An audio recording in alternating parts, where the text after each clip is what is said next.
Number 5.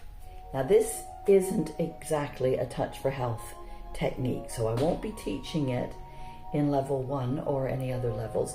It's something that I learned after touch for health. It's an applied kinesiology technique, and there are so many other kinesiologies that you can go on and study after you've done touch for health. So it's really a great foundation for all of the other ones, and it is the original one.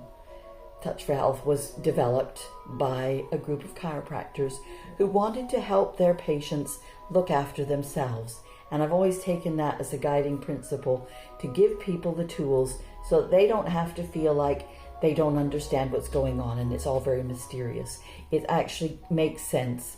And you know, most of my people say to me, oh yeah, that makes sense. It does make sense. Once you understand how the body works energetically, because we're talking energetically here, this is what it's based on, but there is a good structural side to touch for health as well, where we look at the muscles.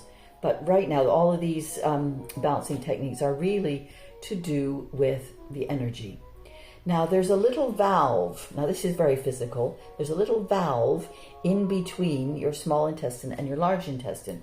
There's another one over the other side, but we're not dealing with that one right now. This one they can both go into spasm and cause a lot of disruption. And a lot of people don't really realize that this is at the root of, say, for example, their shoulder problems, their headaches, their neck problems, disturbances in various different parts of the body, because it ripples upwards. If that valve goes out of balance for various reasons, not enough water, the wrong sorts of foods, which, you know, you may not really fully comprehend this, but in terms of Chinese food energetics, it's overly hot foods and overly cold foods. Sometimes they can be a bit too much for a person, and we need to go back into the middle, into the more medium energetic kind of qualities of food. So it's not about hot spicy foods, it's about hot energy foods. And I can explain more about that if you come and have a chat with me. But yeah, so anyway, things can upset this. Drugs, medications, stress, hormones, all sorts of things. And it can go off.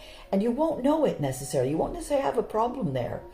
But if we do the muscle checking and we find out that this is out of balance, the easiest thing to do is to rub, and you need to lie down for this one actually. Lie down with your knees up and rub inside your hip, inside the front of the shoulder, and in the side of the back of the neck.